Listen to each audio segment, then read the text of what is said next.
plénière du matin. On accueille Jean-Christophe Gay, qui est donc directeur scientifique de l'Institut du tourisme Côte d'Azur, professeur, enseignant, qui va vous parler de touristophobie. Et donc, je lui laisse la parole. Jean-Christophe, c'est à vous. Merci Jean Pinard. Merci à tous de m'avoir accueilli aujourd'hui. Donc, merci aussi à Marion qui s'est occupée de ma venue. Et merci d'être venu si tôt ce matin pour écouter cette conférence. Alors, donc, une conférence qui va porter en fait sur la tourismophobie, que j'aborderai sur la fin, en essayant de montrer en fait le contexte de la mise en tourisme du monde, finalement, au travers de cette géohistoire du tourisme. Donc, effectivement, je suis le responsable du pôle tourisme de l'Université Côte d'Azur et donc le directeur de cet institut qui a été créé il y a 1 an et demi et le responsable du master hôtellerie internationale au sein de l'IAE. Et mes travaux portent dans le domaine du tourisme sur tout ce qui est mise en tourisme de la zone intertropicale, île intertropicale, et puis aussi donc, sur tout ce qui est tourisme méditerranéen et tourisme de Riviera. Voilà, ce sont mes thèmes de recherche. Donc on va aborder ce sujet. D'abord en s'intéressant très rapidement à la question de la manière dont le tourisme s'est développé et qui explique en partie des éléments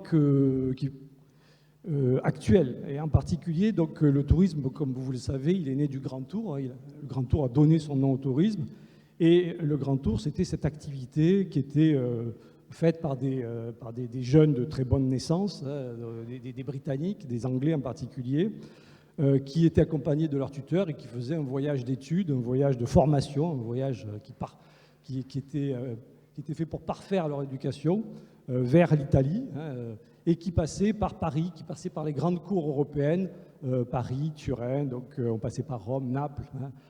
Et un des points nodals de cet itinéraire, c'était la Suisse.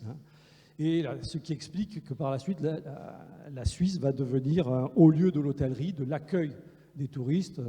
Je rappelle Flaubert dans son dictionnaire des idées reçues, il dit « hôtel, entrée hôtel, hôtel ne sont bons qu'en Suisse ». Donc cette excellence suisse en matière hôtelière, elle vient de cet épisode pré-touristique qui est le Grand Tour, qui va être suivi par la suite par des touristes. Donc le Grand Tour, c'était des jeunes qui étaient dans une sorte de voyage initiatique, alors un peu fantasmé par certains. Un historien du tourisme, Littlewood, dit que bon, il y avait à la fois ce qu'on voyait dans ce Grand Tour qui durait parfois 1 an, 2 ans. Il y avait ce qu'on voyait et il y avait ce qu'on baisait. Ce qu'on baisait, c'est-à-dire toute la prostitution qui tournait autour de ce voyage que faisaient ces jeunes, en particulier Venise, etc., Rome, avec toute l'exploitation des femmes qui étaient associées à ce voyage-là. Donc, bon, il ne faut pas non plus trop fantasmer et idéaliser ce Grand Tour.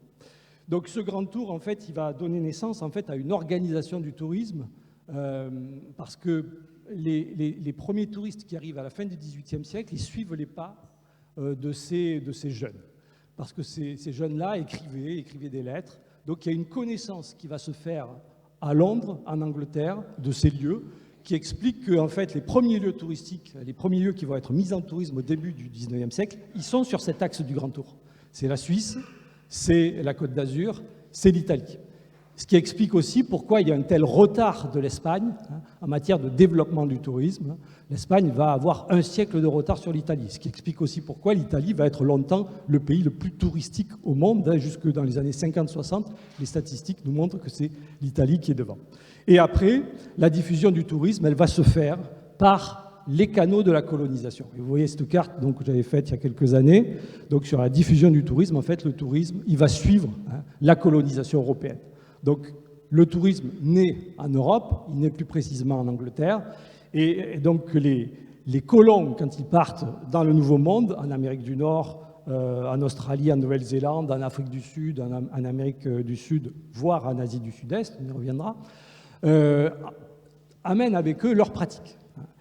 Et cette colonisation associée à cette touristification, elle est spectaculaire en Asie de l'Est et du Sud, dans la mesure où les colons européens ne supportaient pas le climat de ces régions, un climat de mousson très chaud, très humide, donc en été. Et dès qu'il le pouvait, dès qu'il y avait des montagnes dans l'arrière-pays, il construisait de toutes pièces, ex nihilo, des stations de montagne qu'on appelle des hill stations. Et vous voyez sur cette carte faite par Spencer et Thomas en 1948 le nombre de ces stations de montagne qui ont été construites en Asie, donc en Inde, l'Empire des Indes des Britanniques, donc l'Indochine pour les Français, donc en Indonésie, c'était les Néerlandais, puis aux Philippines avec les États-Unis, et les comptoirs commerciaux en Chine ou au Japon qui ont généré aussi ces hill stations. Hill stations qui étaient véritablement la duplication des métropoles dans chaque colonie. Et vous voyez par exemple ici la station de montagne de Sapa, donc en Indochine, avec la gare de Dalat, qui est construite sur le modèle Art déco de la gare de Deauville. Si vous connaissez la gare de Deauville, vous voyez qu'il y a un air de famille, et vous voyez que les montagnes du nord de la Chine sont appelées Alpes tonkinoises, donc le modèle européen, le modèle métropolitain est appliqué à ces destinations touristiques qui sont des destinations de tourisme interne, ce sont les colons qui sont sur place. Alors, il est très intéressant de voir comment ont évolué ces lieux touristiques au moment de la décolonisation, bon, mais c'est un autre sujet. Une autre manière de voir comment le tourisme se diffusait, c'est la question de la duplication des lieux touristiques par ce qu'on appelle le moment de lieu, c'est-à-dire des lieux qui deviennent des modèles pour d'autres. Et là, on a une situation qui est extraordinaire tout proche, c'est la Côte d'Azur. La Côte d'Azur, donc la Riviera, si on utilise son terme générique international, la Riviera va devenir un modèle pour toute une série d'autres lieux touristiques. Donc la Riviera, ce tourisme d'hiver qui se développe à partir des années 1780-1790, donc avec Nice en particulier, ville d'hiver, va générer en fait des lieux qui vont prendre pour modèle Nice et la Côte d'Azur, qualifiée de Côte d'Azur qu'en 1887. Et vous voyez un certain nombre de Rivieras que j'ai relevées, donc Riviera autrichienne, criméenne, pontique, vaudoise, etc., avec des similarités en termes de climat, en termes de topographie, en termes de fréquentation sociale.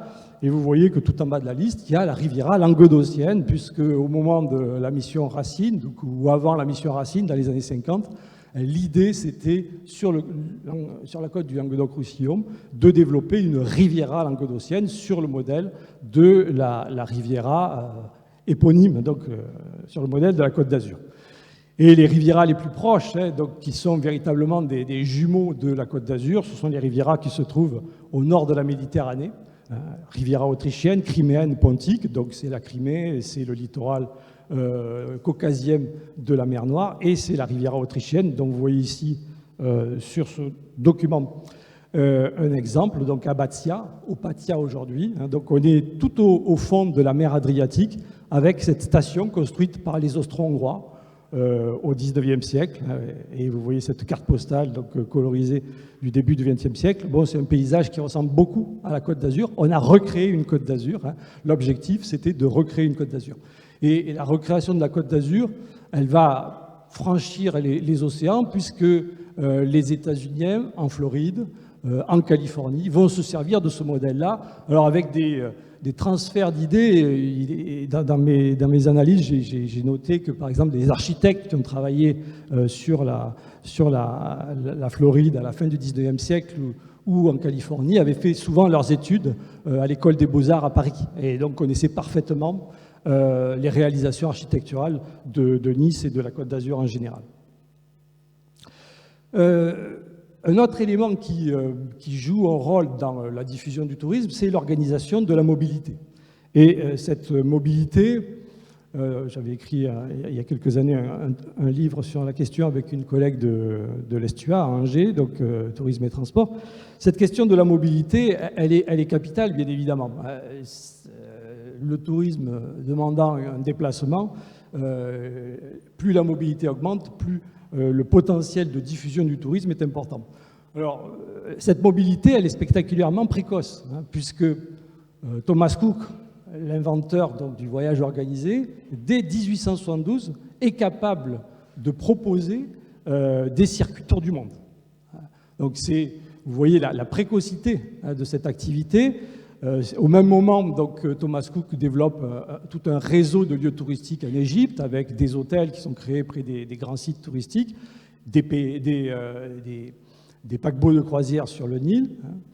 Donc, bon, cette histoire de la mobilité, je ne vais pas trop m'y attarder, mais la mobilité, elle est quand même contrainte par un certain nombre de choses, et notamment les documents pour voyager à l'étranger. Et là, on voit qu'il y a une inégalité énorme entre les pays, qui a été réactualisée, on en a parlé beaucoup avec la guerre en Ukraine, et la possibilité de fermer les frontières de l'Union européenne aux Russes. Alors, deux cartes qu'on avait fait avec ma collègue. Ici, vous voyez sur cette carte, donc en noir, pour un Finlandais, c'est à peu près la même chose pour un Français, les pays où on ne demande pas de visa. Donc, il suffit d'un passeport pour accéder à tous ces pays-là. Donc, c'est quasiment, vous voyez, toute l'Amérique, tout le continent américain, c'est toute l'Europe, c'est une partie de l'Afrique, en particulier l'Afrique australe, c'est l'Asie du Sud-Est, c'est l'Australie, c'est la Nouvelle-Zélande, c'est le Japon. Et maintenant, si vous regardez pour un Afghan, bien vous voyez que l'Afghan, il a quand même pas mal de difficultés à se déplacer, puisque chaque fois qu'il va sortir de son pays, il lui faudra un visa. Alors, j'ai pris deux exemples extrêmes, mais c'est pour comprendre en fait qu'au-delà de la question du mode de transport, il y a aussi cette inégale ouverture des frontières suivant sa nationalité. Ce qui me semble plus intéressant d'analyser, c'est la question de la relation entre le transport et l'hébergement. Et là, on voit une relation extrêmement forte entre transport et hébergement. Le cas qu'on donne souvent, c'est la mise en tourisme de la Floride. Deux capitaines d'industrie, les deux Henry, on les appelle, Flagler à l'est et Plante à l'ouest, donc Flagler en rouge, Plante en vert, vont être à l'origine du développement économique de la Floride par le tourisme et par les plantations. Vous voyez tout ce qui est écrit en rouge, ce sont les hôtels construits par Henry Flagler, donc du nord de la Floride jusqu'à Key West, en passant par Miami ou Palm Beach.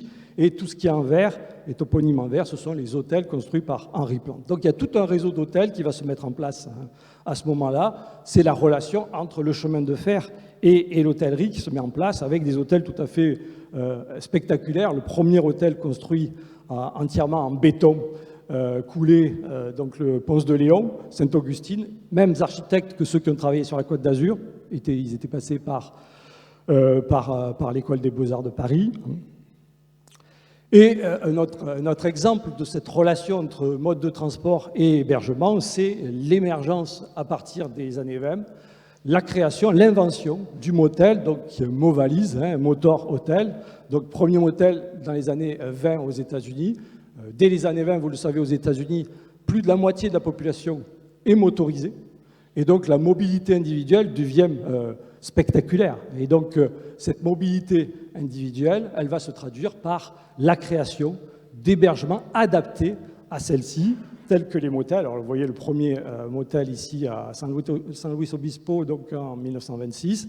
Et une spectaculaire diffusion de ce modèle. Vous avez ici, donc, tiré du livre de Jekyll et d'autres auteurs, le nombre de motels aux États-Unis. On arrive à plus de 60 000 motels en 61. Il y a 2 à 3 fois plus de motels aux États-Unis que d'hôtels à ce moment-là. Alors, ce qui est intéressant de voir dans le motel, bon, outre le phénomène lui-même, c'est que le motel va avoir des effets sur l'organisation de l'hôtellerie. Parce que par le motel, on va avoir le phénomène de franchisation qui va se mettre en place. Et on va avoir aussi le phénomène de standardisation qui va se mettre en place.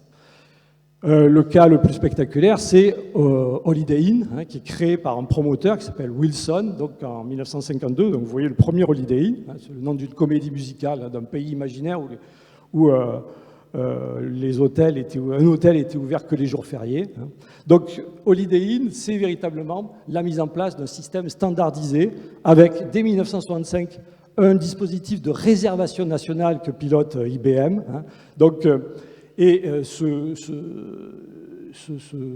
cette chaîne qui se met en place, Holiday Inn, va être suivie par la chaîne Ramada, 54, donc c'est la même chose. Et en France, c'est aussi le motel qui est à l'origine de la transformation de l'hôtellerie. Je rappelle donc que Dubrulle et Pélisson, en 1967, rentrent des États-Unis. Ils sont enthousiasmés par le modèle du motel et créent le Novotel, premier Novotel, l'île Lesquem, 1967, une localisation tout à fait nouvelle de l'hôtellerie, près d'un aéroport, l'aéroport de l'île Lesquem, près de l'autoroute A1. Et l'idée, c'est d'avoir le parking au pied de sa chambre, c'est d'avoir des chambres avec la télévision, des chambres climatisées. Donc ce modèle, en fait, il va connaître un succès extraordinaire, puisque 67, c'est le premier motel, le deuxième, Colmar, en 68, et déjà en 74, donc 7 ans plus tard, il y a 45 établissements. Donc, à l'origine, le groupe Accor est bâti sur le modèle du motel. Le motel, donc, c'est le lien avec l'automobile. Il y a aussi un très fort lien avec le transport aérien. C'est le transport aérien qui va entraîner la standardisation de l'hôtellerie à l'échelle mondiale, puisque à partir de 1949, pour des raisons diplomatiques, pour assurer un service complet, donc une concentration verticale, pour minimiser les risques, donc pour diversifier l'activité, pour loger les équipages, pour loger aussi les personnes qui se déplacent, les compagnies, et d'abord la Panam, vont se lancer dans la construction d'hôtels à travers le monde. Panam avec la chaîne intercontinentale. Donc vous voyez ce réseau de la Panam qui est spectaculaire. Le premier hôtel de la Panam, le premier hôtel d'une compagnie aérienne, c'est 1949 à Belém, au Brésil. Et à partir de ce moment-là, on va avoir une diffusion de l'hôtellerie qui est basée donc sur la création de filiales par des compagnies aériennes. Vous voyez donc Intercontinental, c'est la Panam, Hilton qui va appartenir à TWA, Nikko qui est créé par Japan Airlines, Méridien qui est créé par Air France. Donc toutes les compagnies que vous voyez sur ce document ont été créées ou ont appartenu à un moment ou à un autre, et bon, c'est qu'une petite partie, à des compagnies aériennes. Alors cette phase de concentration verticale va s'achever dans les années 90. Les compagnies aériennes vont retourner sur leur cœur de métier, mais aujourd'hui, on constate finalement un nouveau mouvement de concentration verticale, puisque vous avez Air Asia en Asie, donc compagnie low cost, et EasyJet qui développent leur propre réseau d'hôtels. Vous voyez, EasyJet a à peu près une quarantaine d'hôtels. Il y en a 25 qui sont en franchise et 11, alors ça c'était des chiffres de 2020-2021. Donc il y a une quarantaine d'hôtels EasyJet aujourd'hui en Europe. Il y en a 2 en France, un à Roissy et un à Nice. Donc EasyJet a repris un Ibis.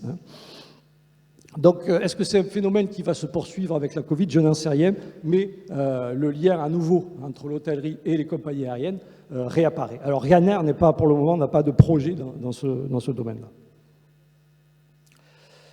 Donc, l'hôtel est un symbole de la diffusion du tourisme et un symbole aussi de la colonisation et de l'occidentalisation.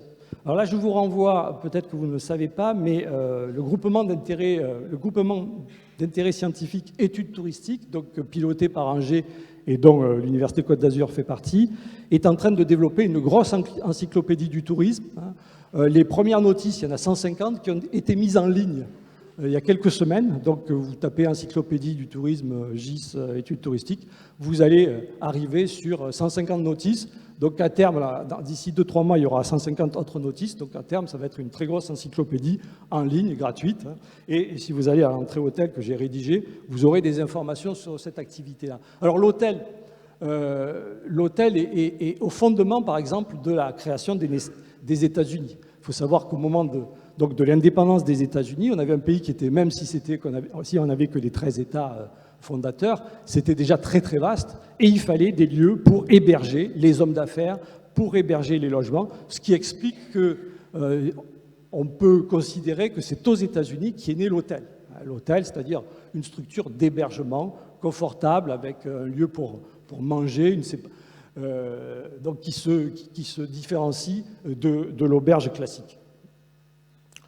Et en même temps, l'hôtel va servir d'occidentalisation dans un certain nombre de lieux. Je pense en particulier au Japon, où l'ouverture du Japon à l'Occident à partir de 1868 avec l'ère Meiji va correspondre bien sûr avec l'arrivée d'Occidentaux pour commercer. Et les Japonais vont construire des lieux où héberger ces Occidentaux, et en particulier, un des lieux très controversé aujourd'hui dans la culture japonaise, c'est le Rokumeikan. Alors, Hoteru, c'est le nom, c'est la transcription phonétique en japonais d'hôtel, et kan, c'est le lieu, c'est la maison où l'on descend en voyage, donc on a créé ce terme de Rokumeikan, et vous voyez ici cette occidentalisation en 1883, avec ces Japonais qui commencent à donc utiliser des instruments occidentaux, qui s'habillent en costume. Donc c'est que ce soit au Japon, que ce soit en Chine, que ce soit en Corée, l'hôtel va être une sorte de porte d'entrée de l'occidentalisation dans ces sociétés.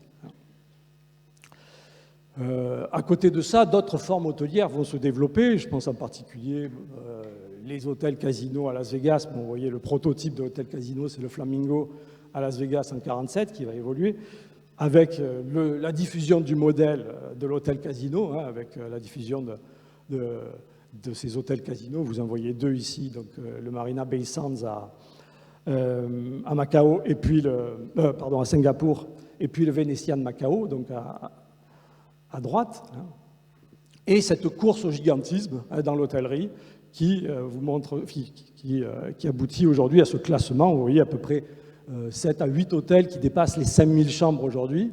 Donc un gigantisme qui va se poursuivre, puisque cette année devrait ouvrir, ou l'an prochain devrait ouvrir, le premier hôtel de 10 000 chambres à la Mecque, donc 10 000 chambres, 70 restaurants, donc il est quasiment achevé. Et l'hôtel qui devient un élément important dans l'architecture contemporaine, comme les bâtiments publics, avec les commandes publiques. Eh bien, les groupes hôteliers cherchent à se démarquer en faisant appel à des architectes très célèbres, ce qu'on appelle la stararchitecture. Bon, un des modèles de cette stararchitecture, c'est le Marquès de Riscal, donc à El Ciego, donc en Espagne, dans le Pays Basque, vous le connaissez, donc architecte canadienne, donc Franck Gehry, qui a été inauguré en 2006 au milieu de ce vignoble.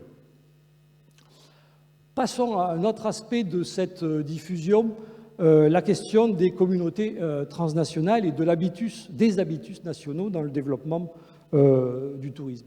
Alors, on a aujourd'hui des tourismes transnationaux reposant sur un certain nombre de communautés. Je pense en particulier à la communauté gay, qui dispose de ces lieux spécifiques, plus ou moins exclusifs. Alors, vous voyez sur cette carte les hauts lieux du tourisme gay, c'est l'Europe, c'est l'Amérique du Nord. Alors, il aurait fallu rajouter les Canaries, qui sont inclus dans l'Espagne. Vous voyez, à l'échelle de l'Europe, les hauts lieux du tourisme gay, donc les grandes capitales, Paris, Londres, Amsterdam, Berlin, des stations touristiques importantes comme Sitges, Ibiza, Mykonos, mais aussi la Côte d'Azur, des lieux homosexuels anciens comme Tanger, comme Capri, comme Lesbos, comme Taormine en Sicile, et aussi des produits spécifiques comme les croisières touristiques qui sont proposées aujourd'hui en Méditerranée. Mon collègue Emmanuel Joran avait fait une typologie des destinations gays. Vous voyez ici avec deux critères, donc l'ancienneté de la destination gay et le fait qu'on ait affaire à une destination exclusive ou non. Donc vous avez des destinations gays exclusives où carrément, quasiment plus de la moitié de la fréquentation est LGBT, Key West par exemple au sud de la Floride, mais vous avez des destinations beaucoup plus mixtes, comme Mykonos, Ibiza, San Francisco, et à côté de ça, vous avez des lieux qui émergent aujourd'hui dans cette communauté gay, qui constitue une clientèle importante. C'est Prague, c'est Buenos Aires, c'est le Cap en particulier. Des événements gays deviennent des événements très importants dans certaines villes. Je pense en particulier à la Canal Parade, qui est le point d'orgue de la Gay Pride amstérodamoise. Donc à peu près de 200 à 400 000 personnes chaque année sont attendues pour cette manifestation. Et les grandes villes touristiques se doivent d'avoir une dimension gay. Je rappelle que, par exemple, Nice, qui se veut une ville gay-friendly, a au sein de son carnaval une soirée organisée, donc un défilé gay, donc Lou Queer Naval, organisé pour la première fois en 2015. Et l'idée, c'est que, mais c'est le cas de toutes les grandes villes touristiques, c'est que pour être aujourd'hui considéré comme une grande ville touristique, il faut avoir une dimension gay. C'est une dimension importante qui permet d'être dans le vent, qui montre que la ville est tendance, qu'elle bouge, si vous voulez. C'est l'idée qui est sous-jacente. Bien évidemment, la capitale du tourisme gay, c'est Berlin aujourd'hui. C'est un lieu symbolique de la culture gay. C'est un lieu avec une très grande histoire, une très grande vie gay dans les années 20, sous la République de Weimar. Donc il y avait des cabarets, comme vous le voyez sur la photo de gauche. Les gays, ensuite, ont été persécutés par les nazis. Ils sont partis dans les chambres à gaz, comme les juifs, comme les tziganes ou comme les malades mentaux. Et Berlin possède un des 2 seuls musées donc au monde consacrés à la communauté LGBT, le Schwules Museum, que vous voyez ici. Et vous voyez l'importance de cette offre gay à Berlin, avec le nombre de lieux qui ont été recensés par Frédéric Chauzière, qui a fait sa thèse sur le sujet, donc en 2015. Vous voyez donc le nombre de bars et cafés, de restaurants, d'établissements culturels, de boîtes de nuit, de magasins cuir et fétiches, etc., d'établissements sexuels. C'est assez impressionnant. Donc c'est une offre très forte.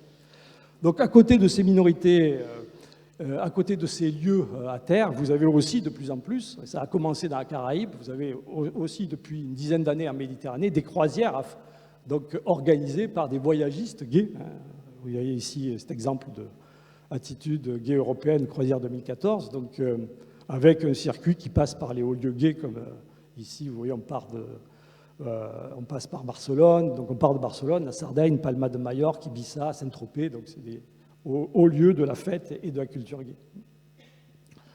Si on change de communauté, et si on va du côté de communautés ici musulmanes, avec une lecture rigoriste du Coran, on a aussi une autre communauté qui devient importante dans le champ touristique mondial, c'est ce qu'on appelle le tourisme halal.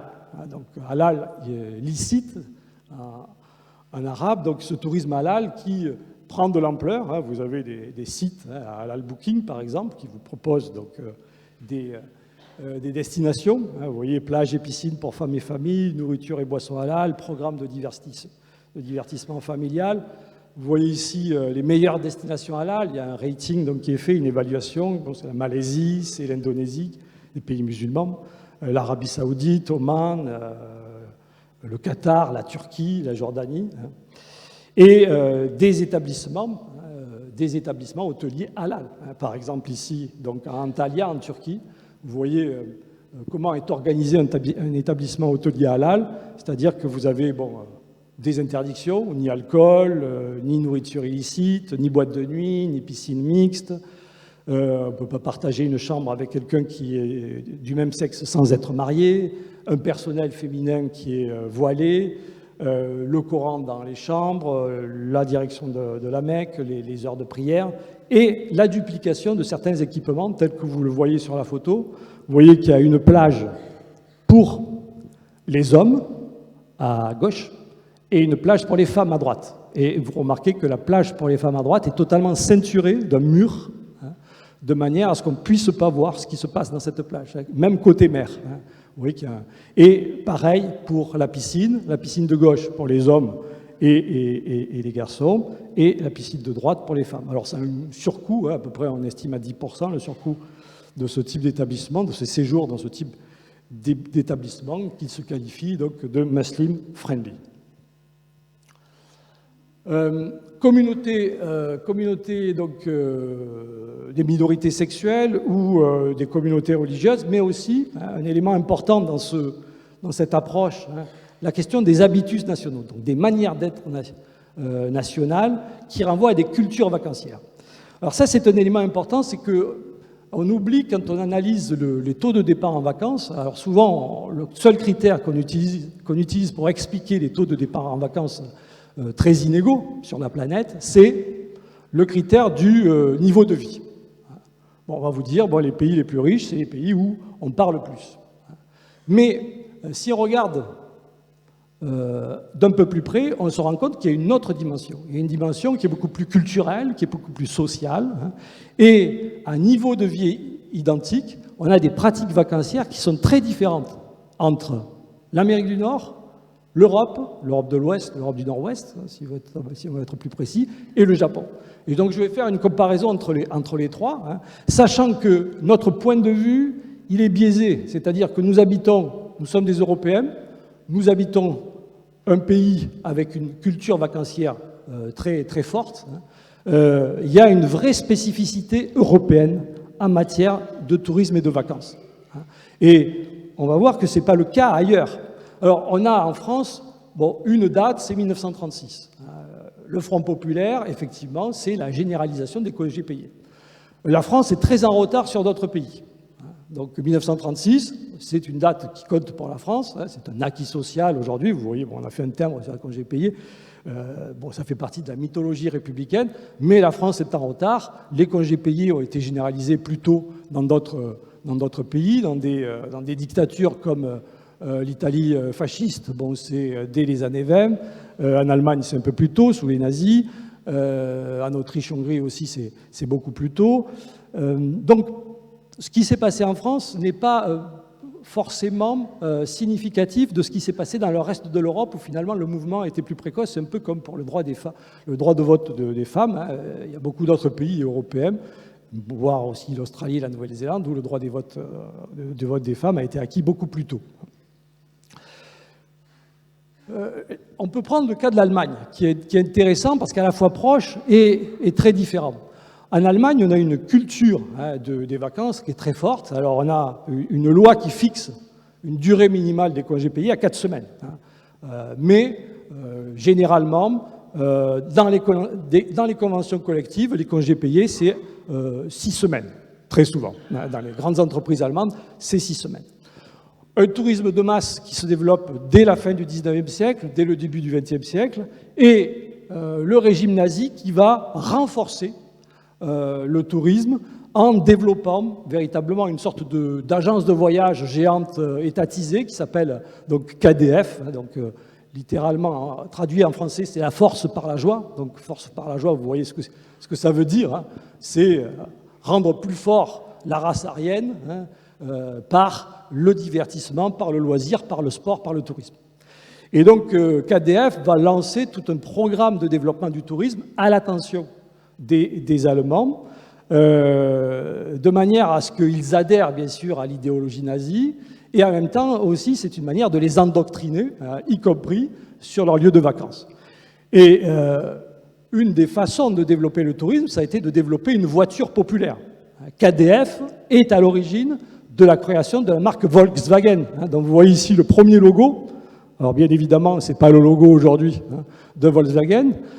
Donc vous voyez le VW et vous voyez la croix gammée autour de ce VW. Et vous voyez ici KDF Wagon, donc la voiture KDF. Donc vous reconnaissez la célèbre coccinelle sur ce document. Et les Allemands vont être finalement les inventeurs de la station intégrée. La Grande Motte, le Cap d'Agde doivent beaucoup aux nazis, puisque les nazis ont été à l'origine de la première création de stations créées ex nihilo, de stations touristiques. Il y avait tout un programme sur la mer du Nord et la mer Baltique de stations touristiques nazies. La première, qui était quasiment finie en 1939, c'était Prora, qui n'a jamais ouvert parce que finalement l'ouverture était prévue en 1940. Donc Prora, vous voyez, station qui devait accueillir entre 20 et 30 000 vacanciers, sur la mer Baltique, et on devait avoir une dizaine de stations de ce type. Ce projet architectural avait obtenu le Grand Prix de l'architecture à Paris, je crois, en 1937 ou 1936. Donc Prora a été ensuite utilisé comme une caserne par l'armée soviétique, puisque c'était dans l'ex-RDA, puis a été abandonné. Et dans les années 90, il y a eu tout un débat pour savoir ce qu'on allait faire de ces bâtiments qui étaient à l'abandon. Est-ce qu'il fallait les détruire, donc au moment de la réunification? Et finalement, l'Allemagne réunifiée a décidé de conserver ces bâtiments. Et aujourd'hui, ils sont rénovés. Donc on a fait des hôtels, des résidences secondaires, des résidences principales, des résidences hôtelières. Donc tout ça a été renouvelé. Donc bon, que ça a été créé par les nazis a fait débat, mais finalement le débat a été tranché. Et un autre élément de cette culture vacancière très spécifique de l'Allemagne, c'est donc la culture du corps libre.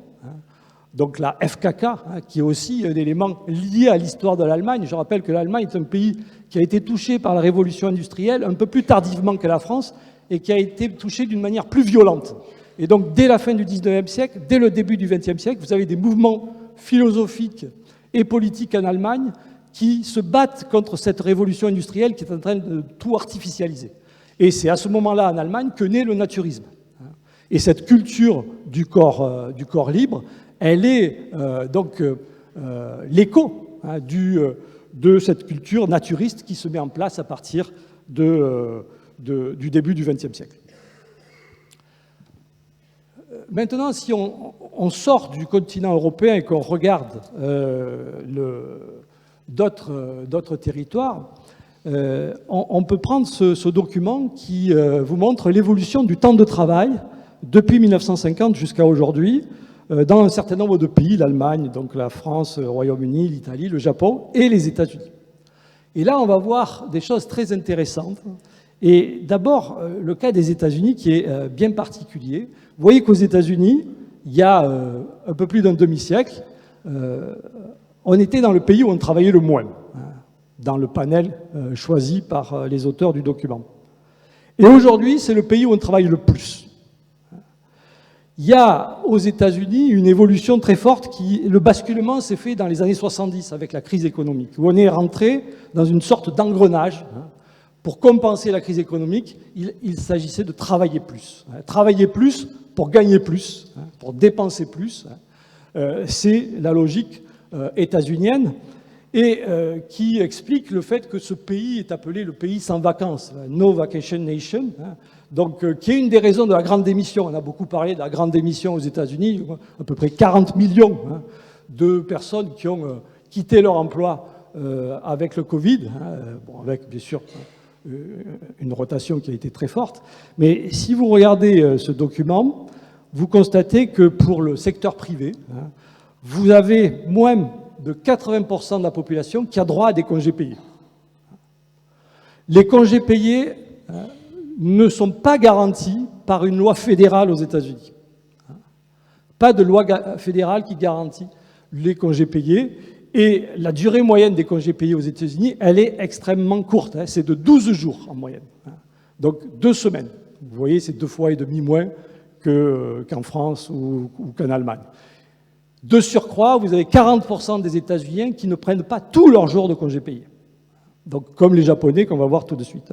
Alors pourquoi une telle situation? C'est lié à les carences en matière de droits sociaux, de revendications syndicales, la crainte d'être remplacé quand on prend trop de vacances, la crainte de voir le travail s'accumuler aussi quand on revient, la crainte d'être pris pour un feignant. Donc pour son avancement, pour sa carrière, on ne prend pas tous ces jours de congés payés, on ne se déconnecte pas pour ceux qui travaillent, qui ont la possibilité de télétravailler, avec une survalorisation du travail. Donc une nation qui est au bord de l'épuisement, il y a pas mal d'articles là-dessus. Donc vous voyez dans les emplois les moins qualifiés, les emplois de service, vous avez à peine plus de la moitié des salariés qui ont droit à des congés payés, entre 55 et 60%. Et les congés payés, en fait, sont distribués d'une manière très inégalitaire à travers les professions. Alors, avec un avantage au secteur public, vous voyez donc en vert clair le secteur public, et un avantage pour ceux qui travaillent, qui ont une ancienneté dans le travail plus forte, et pour ceux qui travaillent dans les plus grandes entreprises. Donc, globalement, plus on a travaillé longtemps et plus on travaille dans une grande entreprise, et plus on a de chances d'avoir des congés payés importants. Le cas du Japon est aussi intéressant. Le Japon, qui est un pays qui s'est lancé dans essayer de rattraper le retard sur l'Europe au moment donc, de l'ère Meiji, donc à la fin du 19e siècle, va réduire les temps de travail seulement sous la contrainte des États-Unis. la défaite de 1945, le Japon est placé sous la tutelle des États-Unis. Donc les États-Unis imposent un code du travail en 1949, un code du travail qui donne 6 jours de congés payés. Et en 1987, un amendement au code du travail accorde 40 heures de travail hebdomadaire et puis 10 jours de congés payés à partir de 6 mois de travail et 20 jours à partir de 6 années d'ancienneté. Il faut savoir que les Japonais n'ont eu le droit de sortir de leur pays qu'à partir de 1964. C'est les Jeux Olympiques de 1964. À partir de 1964, les Japonais ont eu le droit de sortir de leur pays. Avant, ils n'avaient pas le droit, sauf pour des raisons professionnelles. Alors aujourd'hui, on a les chiffres du Code du travail de 1987, mais vous voyez sur le tableau qu'en fait, ces chiffres sont loin de la réalité. Comme aux États-Unis, plus on travaille dans une grande entreprise et plus on a droit à des congés payés. Mais en même temps, par rapport au nombre de jours de congés payés auxquels on a droit, vous voyez que les jours de congés payés pris ne sont qu'une part des jours auxquels on a droit. Par exemple, si vous travaillez dans une entreprise de plus de 1000 employés, vous avez droit en moyenne à 19 jours, vous n'en prenez que 10,9. Donc ça veut dire que vous ne prenez que 56% de vos jours de congés payés. Si vous travaillez dans une toute petite entreprise, vous avez droit à 17 jours, vous n'en prenez que 7. Et là, ça veut dire que vous n'en prenez que 42%. Vous ne prenez que 2 jours sur 5 auxquels vous avez droit. Une des façons de contourner, parce que ça a des conséquences sur plusieurs plans, ce surtravail des Japonais, ça a des conséquences sur les accidents de travail, ça a des conséquences sur la vie de couple et donc la fécondité. Le Japon est le pays le plus vieux du monde, un des pays qui fait le moins d'enfants du monde. Ça a des conséquences sur l'économie, développement. Les gouvernements japonais successifs cherchent à ce que les Japonais prennent plus de vacances. Et une des façons que le gouvernement a trouvé pour que les gens prennent plus de vacances, c'est de multiplier les jours fériés. Le Japon, c'est le pays qui a le plus de jours fériés au monde, puisqu'il y a 16 jours fériés. Vous voyez les raisons. L'anniversaire de l'ouverture des JO de 64, c'est devenu le jour, par exemple, de l'éducation physique. Le dernier jour qui a été créé férié, c'est le jour de la montagne, le 11 août. Et ces jours fériés, en fait, peuvent être déplacés. S'il tombe un dimanche, le lendemain, le lundi, est férié. S'il tombe avant un week-end, on peut faire le pont sans prendre de congé. Donc tout est fait pour que les gens puissent partir en vacances, et là, en l'occurrence, sans prendre le moins de jours de congés payés, puisque ce sont des jours fériés. Un des problèmes aussi de ce surtravail, de ce présentéisme, comme on l'appelle au Japon, c'est la question du karoshi, c'est-à-dire l'épuisement au travail. Vous savez qu'au Japon, il y a des statistiques officielles de personnes qui meurent d'épuisement, et les familles ont le droit de demander une indemnisation lorsque c'est prouvé. Et vous voyez ici officiellement donc mesurer les cas de karoshi, alors qui sous-estiment très fortement l'épuisement au travail. Donc vous voyez les conséquences de ne pas prendre des vacances pour un pays comme le Japon. Sachez qu'au Japon, vous avez dans 25% des entreprises des employés qui font plus de 20 heures supplémentaires par semaine, ce qui veut dire au moins 60 heures de travail par semaine. C'est ce qu'on appelle le présentéisme. J'ai un peu de temps.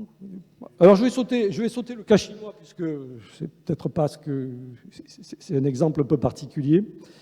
Et je vais arriver donc à la tourismophobie. Donc le dernier point. La tourismophobie, donc, qui est un moyen pour comprendre finalement les grands enjeux sociétaux du tourisme que je vous ai dressés rapidement dans les diapositives précédentes. Tourismophobie, c'est un thème qui m'intéresse. Bon, j'ai écrit un article dans The Conversation donc, en juillet, qui a été publié donc, début juillet. Alors, le thème de la tourismophobie, il est intéressant parce que il est très ancien. Il est très ancien en France. L'intelligentsia française est globalement tourismophobe, et on le voit dès le départ. J'ai écrit la notice tourisme dans l'Encyclopædia Universalis, et à cet effet, j'avais, à titre de repère, je m'étais amusé à chercher l'apparition du mot tourisme et touriste dans le dictionnaire de l'Académie française. Et finalement, la première fois qu'il apparaît, alors il n'apparaît pas dans le dictionnaire de 1835, l'édition de 1835, mais la définition de touriste apparaît en 1842, dans le complément du dictionnaire de l'Académie française, donc il y a un complément qui est publié. Et la définition est la suivante. Il se dit des voyageurs qui ne parcourent des pays étrangers que par curiosité ou désœuvrement, qui font une espèce de tournée dans des pays habituellement visités par leurs compatriotes. Il se dit surtout des voyageurs anglais en France, en Suisse et en Italie. Alors vous voyez que c'est une définition très péjorative. Une espèce de tournée, curiosité, désœuvrement. Bon. Cette définition, elle va être reprise par Littré, 20 ans plus tard, donc dans les années 1860, quand il fait son dictionnaire, Émile Littré. Elle va être en partie reprise par Larousse dans son encyclopédie, et Larousse en rajoute une couche où il renvoie donc à l'entrée absentéisme, il renvoie au tourisme. Le touriste, c'est un absentéiste. C'est celui qui s'absente de son travail, c'est celui qui n'est pas près de ses ouvriers ou près de ses propriétés. Alors, il y a ensuite, vous avez depuis un siècle et demi, vous avez quelques intellectuels qui ont fait quelques bons mots sur le tourisme. Alors, Jean Missler, qui était normalien, politicien, et il n'était pas polytechnicien, il était normalien, il était ulmien, et académicien. Vous voyez ce qu'il dit. Alors, le tourisme est l'industrie qui consiste à transporter des gens qui seraient mieux chez eux, dans des endroits qui seraient mieux sans eux. Bon. Donc, cette tourismophobie, c'est une constante dans la culture française. Elle est plus forte que dans d'autres cultures, même si on peut la trouver aussi dans les pays anglo-saxons ou en Italie. Elle est beaucoup moins forte qu'en France. Et vous avez toute une série de penseurs, de chercheurs dans les sciences sociales qui ont écrit des ouvrages sur le tourisme, sur les non-lieux, sur l'abomination qu'est le tourisme ou la fin du tourisme. Bon, on va y revenir. Thierry Pacaud, par exemple. Alors, un des éléments qui est en filigrane de tout ça, c'est l'opposition très classique entre le voyageur et le touriste. Si vous voulez, il y a deux types de gens qui se déplacent. Il y a les voyageurs qui seraient des gens éclairés, qui contempleraient le monde d'une manière intelligente. Et puis, à l'opposé, on aurait le touriste qui serait prétendument transporté, qui serait une sorte de paquet qu'on déplace d'un point à un autre et auquel on montre finalement des choses préfabriquées, donc qui seraient soumis donc à la société industrialisée, donc à des produits standardisés, si vous voulez. Donc ça, cette opposition, elle existe depuis un siècle et demi. Dès le milieu du XIXe siècle, vous avez des écrivains qui se moquent des touristes et qui, bien sûr, c'est pour se mettre toujours du côté du voyageur en se disant « mais moi, je voyage intelligemment, moi, je vois les choses ». Et vous avez un très beau livre de Jean-Didier Urbain qui s'appelle « L'idiot du voyage », donc joli jeu de mots, qui analyse cette opposition entre le voyageur et le touriste dans la culture française. Il y a un autre aspect de la tourismophobie qui est ce que moi j'ai appelé la fabrique de l'ignorance. C'est la mesure finalement de l'activité touristique. Vous savez qu'en France, on a deux grosses enquêtes qui permettent de connaître la fréquentation de notre territoire. C'est l'enquête SDT, suivie de la demande touristique, et l'enquête EVE, donc enquête auprès des visiteurs venant de l'étranger. L'enquête SDT, elle est aujourd'hui faite par TNS Sofres, qui a remplacé en fait l'enquête vacances qui était menée par l'INSEE. TNS Sofres, donc c'est un institut de sondage, et vous voyez que dans les activités qui sont proposées, donc c'est très formaté tout cela, donc les personnes qui répondent doivent cocher dans cette liste, doivent cocher un certain nombre d'activités. Alors j'ai remarqué qu'il n'y a pas les boules, il n'y a pas l'apéro, il n'y a pas le bronzage, il n'y a pas la sieste, il n'y a pas le barbecue, il n'y a pas le clubbing, il n'y a pas le karaoké. En fait, vous avez que des activités qui sont considérées comme nobles, si vous voulez. Et on va classer, vous voyez, activités sportives, activités culturelles. Donc, c'est une manière, finalement, de ne pas reconnaître comme légitime un certain nombre de pratiques touristiques qui sont pourtant très majoritaires. Et là, je renvoie donc à la formule de Bourdieu, quand il s'intéressait aux sondages. Les sondages imposent des questions qui n'intéressent que ceux qui les posent. Et ces questions fermées, avec ces catégories qui sont proposées là, en fait, elles ne permettent pas de connaître réellement. Donc l'enquête SDT, elle est vraiment très frustrante aujourd'hui, parce qu'il y a cet a priori social vis-à-vis de certaines pratiques touristiques qui ne sont pas considérées comme nobles. Et donc, quand on regarde la critique du tourisme de masse, finalement, la critique du tourisme de masse, qui est une expression qui est ancienne, et on peut dire que le tourisme, en fait, il s'est massifié dès le milieu du 19e siècle. La massification, elle s'est faite en plusieurs étapes, mais dès le milieu du 19e siècle, avec le chemin de fer, il y en a déjà qui disent qu'il y a trop de monde. On va y revenir, c'est la question du trop-plein. Donc, c'est une entreprise de délégitimation des goûts populaires. Et je reprends une citation de Bourdieu dans La Distinction. Alors, un autre élément qui est pas forcément français, mais occidental, on va dire, c'est la question, en Occident, on valorise la personne et on dénigre les comportements collectifs. Et donc, si je reprends Victor Hugo, en France, le peuple est en haut, la foule est en bas. Le peuple, c'est le peuple qui se bat pour ses droits, c'est le peuple qui va lutter pour faire des révolutions. Et le tourisme, c'est du côté de la foule. La foule, c'est quelque chose qui est dangereux, qui est dévastateur, qui est grégaire. Et donc, on va assimiler le tourisme à cette foule, à ces gens qui se ruent sur les autoroutes le samedi avec les embouteillages, mais comment faire autrement, à ces plages bondées. Donc, le tourisme est associé à cette foule grégaire. Et aussi, il est associé dans la culture occidentale et la culture française en particulier, il est associé au dégoût du facile.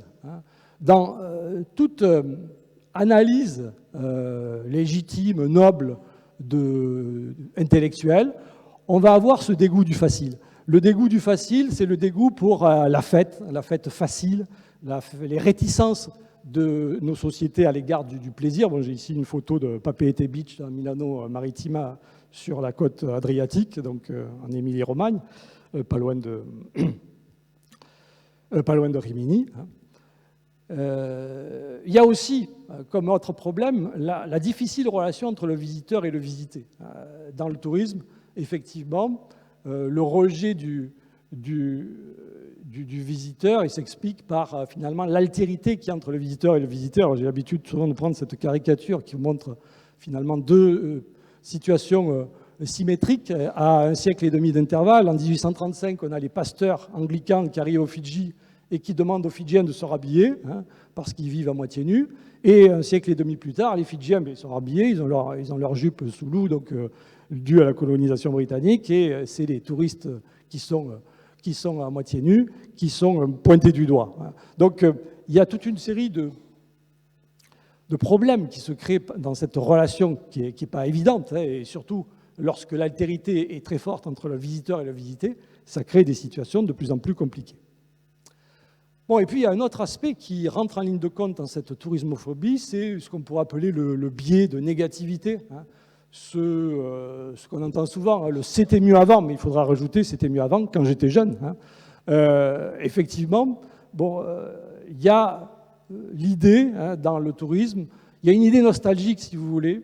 Je travaille beaucoup dans le Pacifique, je connais personne parmi les Occidentaux qui sont allés dans les îles qui me disent pas « Ah, mais ça s'est dégradé, tu vois, les Fidji, il y a 30 ans, c'était mieux qu'aujourd'hui, ou Tahiti, c'était mieux qu'aujourd'hui ». Bon, effectivement, le tourisme, ça fonctionne souvent sur la première fois, surtout lorsqu'on a affaire à des destinations lointaines. Donc, la première fois qu'on arrive dans un lieu, c'est un peu la version de référence de ce lieu. Et effectivement, le lieu va évoluer et on va le sentir comme une dégradation. En plus, avec cette nostalgie, alors on peut être nostalgique, sauf quand on développe, disons, un discours moral. Alors, pour vous montrer ce biais de négativité, juste une photo. Donc, une photo qui est tirée de la médiathèque historique de Polynésie. Donc, c'est une pêche au caillou à Bora Bora. Donc, on tape dans le lagon avec des cailloux pour que les poissons se concentrent dans des parcs à poissons. Donc une photo qui a été prise en 1936.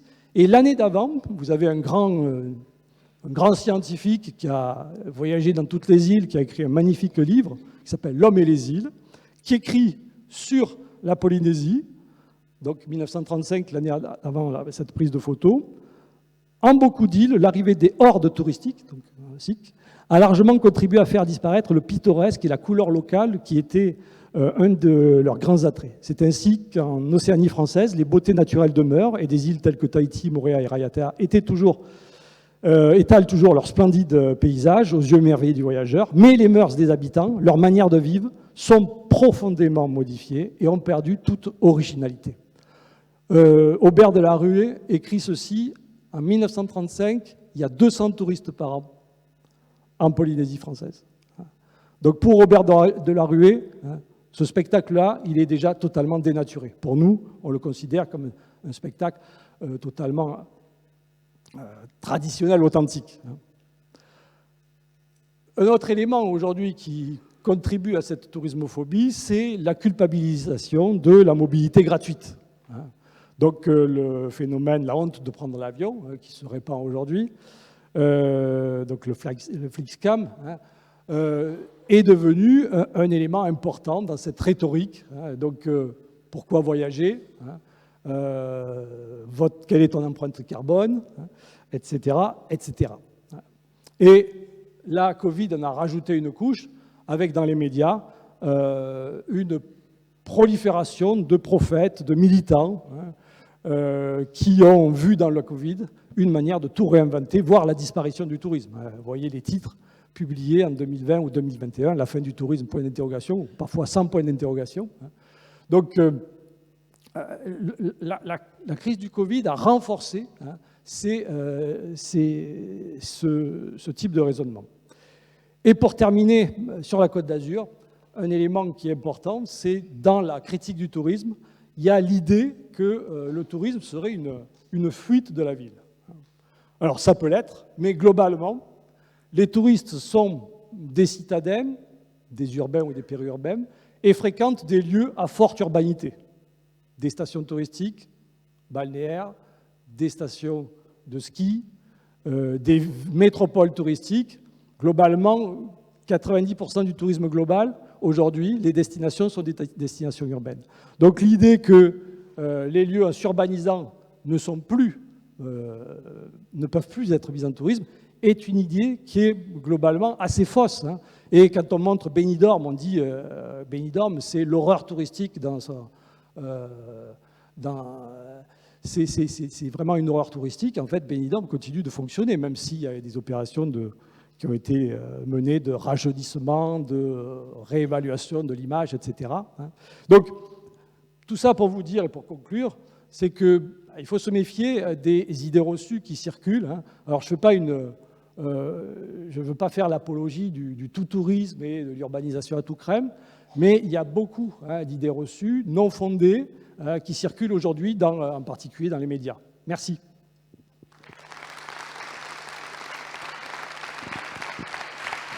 Merci beaucoup Jean-Christophe Gay, c'était vraiment passionnant. J'ai senti l'auditoire accroché à vos lèvres. Ça fait du bien d'avoir des professeurs de temps en temps qui nous sortent un peu du quotidien et qui nous amènent beaucoup de lignes historiques, de documentation.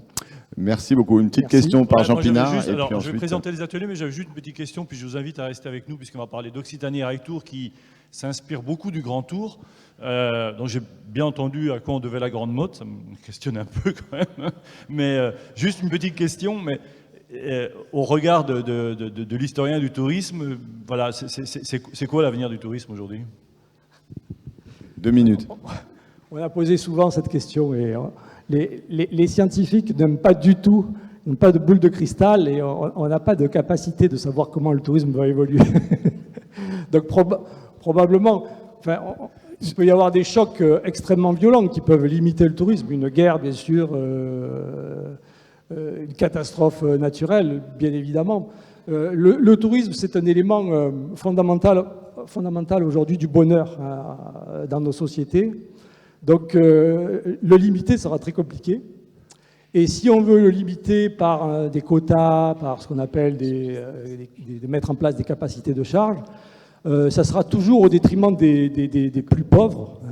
et au bénéfice des plus riches. Je pense en particulier à toutes ces questions de quotas qui ont été mises en place à droite à gauche aujourd'hui et qui sont légitimes parfois parce qu'il y a un vrai danger pour les écosystèmes. Bon, en même temps, c'est les gens qui passent quelques heures, par exemple dans les îles Lavézie. Bon, c'est vrai qu'on va limiter les excursionnistes, mais on ne va pas chasser les propriétaires, on ne va pas détruire le port de plaisance qui a été fait et ceux qui ont des résidences secondaires là-bas. Juste sur le point de la touristophobie, vous la voyez prendre de l'ampleur, se stabiliser, s'aggraver? Et si oui, le prochain secteur, on a eu le ski, on a eu l'aérien, la croisière, le ski. À qui le tour, j'ai envie de dire? Je pense que la tourismophobie a un bel avenir, parce qu'effectivement, bon, la pression sur les milieux, l'empreinte carbone, effectivement, ce sont des vrais problèmes. Le changement climatique, c'est un vrai problème. Donc le tourisme est effectivement en ligne de mire. Je pense que là... Et là, vous avez en face de vous des personnes qui gèrent des organismes territoriaux. Comment on réagit, comment on répond aux touristes ou aux professionnels pour arriver à, non pas à dénigrer, à contester, mais enfin en tout cas à expliquer, à essayer que ça s'apaise un petit peu quand même ce climat? Moi, je suis pas de conseils là-dessus à donner, mais ma modeste position de scientifique, c'est de montrer que bon, c'est quelque chose de très récurrent, finalement, qu'il faut relativiser dans la mesure où le tourisme a toujours été un petit peu dénigré. Et donc, bon, effectivement, ne pas nier qu'il y a un enjeu environnemental, mais aussi relativiser les choses. Mais j'ai pas de recette. Non, on se doute. On essaye. Merci en tout cas, c'était vraiment super intéressant. Alors, je crois d'ailleurs qu'on vous attend pour la presse. Alors oui, mais si vous avez le temps, revenez après sur l'Occitanie Rail Tour, c'est passionnant aussi. Donc alors, les différents ateliers, la pause c'est après les ateliers, je vous rassure. Dans le petit auditorium, il y a la présentation du marché néerlandais. Voilà, je vous encourage à rejoindre Sandrine Buffenoir qui est venue d'Amsterdam pour nous présenter ce marché important pour l'Occitanie. Ici, on reste pour présenter l'Occitanie Rail Tour. La présentation du diagnostic de l'étude qui a été faite sur le savoir-faire dans la salle, attendez, je ne vous pas de bêtises, la salle A2. Et puis les comptoirs du HIT dans la salle Méditerranée. La restitution de l'étude de Fluvision dans la salle B1. Et puis, pour tous ceux qui sont intéressés par le fonds de dotation Occitanie que nous allons mettre en place, qui va permettre aux entreprises d'investir et de s'engager dans le tourisme, nos amis d'Auvergne-Rhône-Alpes, qui sont à l'origine du fonds Essentiem, sont venus ce matin. C'est dans la salle B2. Et voilà, je vous encourage à y aller parce que c'est passionnant là aussi. Et vous verrez qu'il y a beaucoup de pistes de travail intéressantes. Voilà, donc...